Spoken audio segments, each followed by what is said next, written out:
சங்கீதம் 126, 126வது சங்கீதம், ஆரோகண சங்கீதம். சீயோனின் சிறையிருப்பை கர்த்தர் திருப்பும் போது சொப்பனம் காண்கிறவர்கள் போல் இருந்தோம்.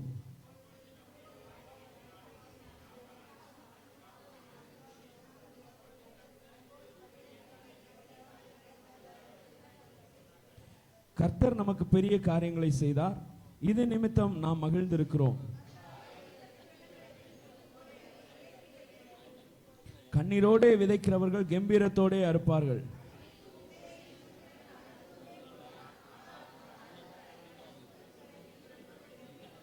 அல்லேலூயா. நம்ம வியாபாரம் மாறுந்து கொள்வோம். ஏற்கனவே சொன்னது போல இந்த ஆரோகண சங்கீதம் என்பது எருசலேம் ஆலயத்திற்கு செல்லும் பொழுது அவர்கள் பாடுகிற பாடல். அவங்க இஸ்ரேல் ஜனங்கள் நினைத்து பார்க்கிறார்கள், பாபிலோன் தேசத்தில் அடிமையாக இருந்த காலத்தில் எப்படிலாம் இருந்தோம் அப்படிங்கிறத நினைத்து பார்க்கிறார்கள். இஸ்ராயலை நாம் பார்க்கிறோம், அந்த கோரேஸ் அப்படிங்கிற ராஜா அந்த இஸ்ரேல் மக்களை விடுதலை செய்கிறான், தாங்கள் சொந்த தேசத்துக்கு திரும்பும்படியாக அவன் அழைக்கிறான். அதை குறித்து தான் அந்த சங்கீதம் சொல்லப்படுகிறது. சீயோனின் சிறை இருப்பை கர்த்தர் திருப்பும் போது சொப்பனம் காண்கிறவர்கள் போல் இருந்தோம். ஆமென், அல்லேலூயா. கர்த்தருடைய ஆசீர்வாதம் அது எப்படி இருக்கும் அப்படின்னா, அந்த இதே 126வது சங்கீதத்தில் 4வது வசனம் சொல்லப்படுகிறது, கர்த்தாவே தெற்கத்தி வெள்ளங்களை திருப்பது போல எங்கள் சிறையிருப்பை திருப்பும். அதாவது தெற்கத்தி வெள்ளம் அப்படின்னா என்னன்னா, பாலைவனத்தில் தண்ணியே என்ன பண்ணாது, இருக்காது. ஆனால் திடீர்னு ஒரு வெள்ளம் உருவாகும். இந்த வெள்ளம் என்ன ஆகும், கரை புரண்டு ஓடும். எப்படி சொல்றது, காட்டாற்று வெள்ளம் மாதிரி போகும். அதை வந்து தடுக்க முடியாது. அந்த வெள்ளத்தை திருப்புகிறது போல கர்த்தர் என்ன பண்றாராம், அமைதியா இருக்காரா? கர்த்தர் என்ன பண்றாரு, சிறை இருப்பை திருப்புகிறார். இங்க பாருங்க, 2வது வசனம் சொல்லுது, அப்பொழுது நம்முடைய வாய் நகைப்பினாலும் நம்முடைய நாவு ஆனந்த சத்தத்தினாலும் நிறைந்திருந்தது. அப்பொழுது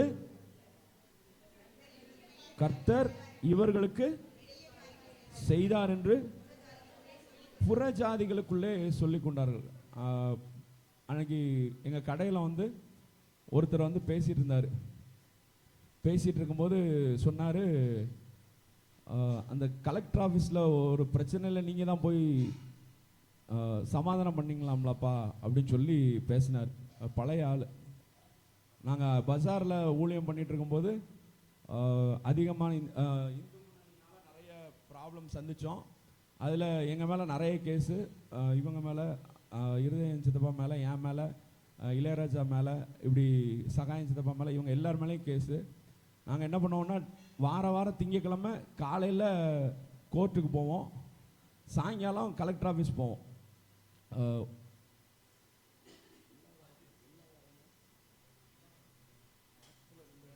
மாசத்துல 2 வாரத்தில் 2 திங்கக்கிழமை நாங்கள் என்ன பண்ணுவோம், காலையில் கோர்ட்டுக்கு போவோம், அப்புறம் சாயங்காலம் ஆர்டிஓ ஆஃபீஸ், கலெக்டர் ஆஃபீஸில் ஆர்டிஓன்னு சொல்லி இருக்கிறாரு அவர். அப்போது எங்களுக்கு கடைசி ஒரு 2 வருஷமாக அலைஞ்சிருப்போம், ரெகுலராக போயிட்டு வருவோம்.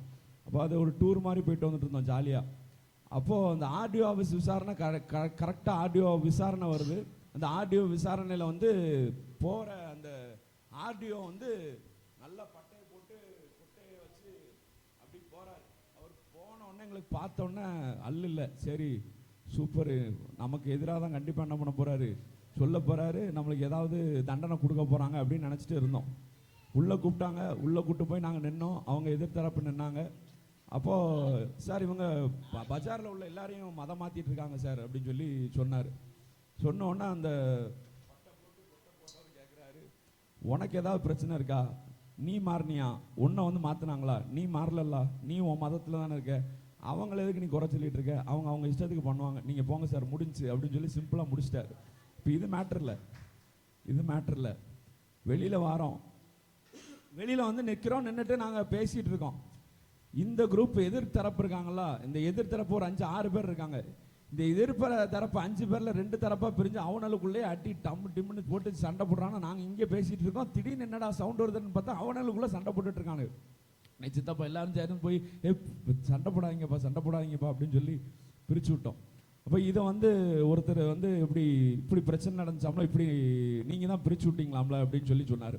உண்மையிலே அந்த நாட்களில் நான் வந்து ஒரு கம்பெனி, ப்ரைவேட் கம்பெனியில் நான் ஒர்க் பண்ணிட்டு இருந்தேன். அப்போ என் மேலே 4 கேஸோ 5 கேஸோ இருக்குது. பாஸ்டர் மேலே 14 கேஸோ 16 கேஸோ இருந்துச்சு. இப்படி ஒவ்வொருத்தர் மேலே ஒவ்வொரு கேஸு. இப்போ எனக்கு கம்பெனியில் தெரிஞ்சிருச்சுன்னா உடனே வேலையை விட்டு தூக்கிடுவானுங்க, கேஸ் இருக்குது அப்படின்னு சொல்லி தூக்கிடுவானுங்க. எனக்கு அது வேற பயம். ரெகுலராக கோர்ட்டுக்கு போகிறோம், எனக்கு வேலைக்கு மேனேஜர் வருவார், வரும்போது சிக்கலாகும். ஆனாலும் எப்படியாவது மேனேஜ் பண்ணி ரெகுலராக நாங்கள் என்றைக்குமே வாய்தா வாங்கினதில்லை, நாங்கள் லீவ் போட்டதில் ஆப்சென்ட் ஆனதில்லை, ரெகுலராக நாங்கள் போயிடுவோம். அப்போ எனக்கு ஒரு பயம், இப்படி பிரச்சனை இருக்குதா அப்படின்னு சொல்லி ஒரு பயம், தயக்கம் இருந்துச்சு. என்னைக்கு கம்பெனிக்கு தெரிய போதோ நம்ம வேலையை விட போகிறாங்களோ, இதெல்லாம் முடியாது, நமக்கு ஆதரவாக யாருமே நிற்க மாட்டாங்க. ஏன்னா நாங்கள் போலீஸ் ஸ்டேஷனில் போய் நிற்கும் போது நிர்கதியாக தான் நிற்போம். எங்கள் அப்பாவை ஜெயிலில் வச்சாங்க, சென்ட்ரல் ஜெயிலில். அப்போ நாங்கள் ரிப்போர்ட்டர்ஸ்ட்டை போகிறோம், ஒவ்வொரு செய்தி தாள், டிவி சேனலு எல்லாத்தையும் போகிறோம். இதெல்லாம் நாங்கள் எடுக்க முடியாது, இதெல்லாம் சென்சிட்டிவ் விஷயம், எங்களை ஒடுக்குறாங்க சார், எங்களை அடக்குறாங்க, நாங்கள் எந்த தப்புமே பண்ணலை, ஆனால் எங்கள் மேலே போய் கேஸ் போட்டு எங்களை வந்து பிரச்சனை பண்ணுறாங்க அப்படின்னு சொல்லி நாங்கள் ஒவ்வொரு சேனலாக போகிறோம், ஒவ்வொரு செய்தித்தாளுக்கும் போகிறோம், நியூஸ் பேப்பருக்கும். ஆனால் ஒருத்தர் எங்களுக்கு ஹெல்ப் பண்ணல. அப்போ நான் நினச்சது என்னென்னா, இந்த பிரச்சனை இப்படி தான் போயிட்டுருக்கோம், இதுக்கு வந்து முடிவு வராது, கோர்ட்டு கேஸ் தான் அலையணும், இவங்க போலீஸும் நமக்கு ஆதரவாக வர மாட்டாங்க, யாரும் ஆதரவாக வர மாட்டாங்கன்னு. ஆனால் இந்த வசனம் சொன்னது போல் சீயோனின் சிறையிருப்பை கர்த்தர் திருப்பும் போது சொப்பனம் காண்கிறவர்கள் போல இருந்தோம்.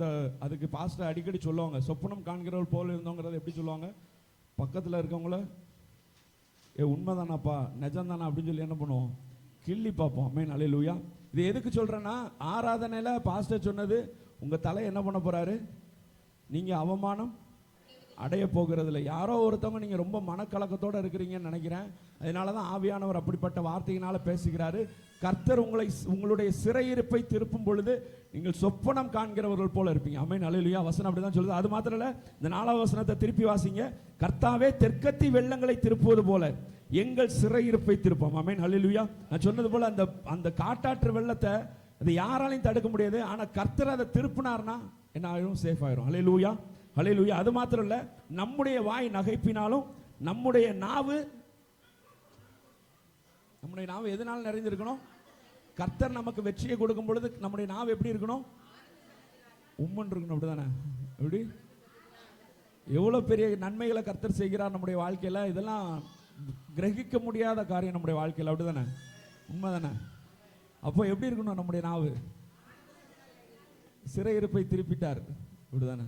சிறையிருப்பை திருப்பினார். அல்லேலூயா, அல்லேலூயா, அல்லேலூயா. ஆமென். அடுத்த வசனத்தை பாருங்க. அள்ளி தூவும் விதையை சுமக்கிறவன் அழுது கொண்டு போகிறான், ஆனால் தான் அறுத்த அரிக்கட்டுகளை சுமந்து கொண்டு வரும் பொழுது அவன் எப்படி வருகிறான்? கம்பீரத்தோடு வருகிறான். அல்லேலூயா. நாம் நம்முடைய கண்ணீரை சிந்துகிறோம், நாம் கஷ்டப்படுகிறோம், இந்த பிரச்சனை எனக்கு ஓயாதா, இந்த ப்ராப்ளம் எனக்கு சால்வ் ஆகாதா, இந்த கண்ணீருடைய வாழ்க்கை, இந்த கண்ணீரின் வாழ்க்கை இது மாறாதா அப்படின்னு சொல்லி நாம் அழுது கொண்டு இருக்கிறோம். ஆனால் நாம் விசுவாசத்தோடு விதைக்கும் பொழுது, ஒரு விதையை நாம் விதைக்கும் போது நாம் விசுவாசத்தை விதைக்கிறோம். இதை விதைச்சா நாளைக்கு முளைக்கல, நாளை கழிச்சு முளைக்கும், நாம் விதைக்கிறோம். ஆனால் நாம் ஜெபிக்கும் போது அந்த விசுவாசத்தோடு நாம் ஜெபிக்கிறோமா? என் கர்த்தர் எல்லாவற்றையும் செய்ய வல்லவர் அப்படிங்கிற விசுவாசத்தோடு நாம் ஜெபிக்கிறோமா? இந்த காலை வேளையில் நாம் யோசித்து பார்ப்போம். உங்கள் பிரச்சனை பெருசாக இருக்கலாம், யாராலையும் தீர்க்க முடியாததாக இருக்கலாம், ஆனால் கர்த்தர் உங்கள் சிறையிருப்பை திருப்பும் பொழுது நீங்கள் சொப்பனம் காண்பவர் போல இருப்பீங்க. ஆமென், அல்லேலூயா. கர்த்தர் அப்படி செய்வார் உங்களுடைய வாழ்க்கையில். நாம் தலைகளை தாழ்த்தி ஜெபிப்போம். அன்பின் பரலோக பிதாவே, இந்த வார்த்தைக்காக நன்றி. கர்த்தாவே, எங்களுடைய புறஜாதிகள் கர்த்தர் இவர்களுக்கு நன்மை செய்தார் என்று சொல்லும்படியாக எங்களுடைய வாழ்க்கையை நீங்க உயர்த்தி வைங்க ஆண்டவரே. கர்த்தர் எங்களுடைய சிறையிருப்பை மாற்றுங்க. கர்த்தர் பெரிய காரியங்களை செய்யுங்க. ஆமென், அல்லேலூயா. அப்பா, எங்க தேசத்திற்காக வருகிறோம், வரவிருக்கிற எலெக்ஷனுக்காக வருகிறோம். கர்த்தாவே, எலெக்ஷன்ல கர்த்தாவே நீர் முன் குறித்தவர், வரும்படியாக நாங்கள் ஓட்டு போடணும் தகப்பனே. இவர் வந்தால் நல்லா இருக்கும், அவர் வந்தால் நல்லா இருக்கும் அப்படி கிடையாது ஆண்டவரே. கர்த்தர் நீர் எங்களை ஓட்டு போடுறதில் நடத்துங்க, நாங்கள் அதன்படி ஓட்டு போட கர்த்தர் கிருபை செய்யுங்க. அது மாத்திரம் இல்லை, நாளையிலேருந்து +2 எக்ஸாம் அப்பா அது ஸ்டார்ட் ஆகுது. அந்த +2 எக்ஸாமுக்காக வருகிறோம். எழுதுகிற ஒவ்வொரு பிள்ளைகளுக்காக நாங்கள் வருகிறோம் தகப்பனே. பிள்ளைகளுக்கு நல்ல ஞானத்தை கொடுங்க. குறிப்பா எங்கள் சபையில் எக்ஸாம் எழுதுகிற ஒவ்வொரு பிள்ளைகளையும் நாங்கள் நினைத்து பார்க்கிறோம்.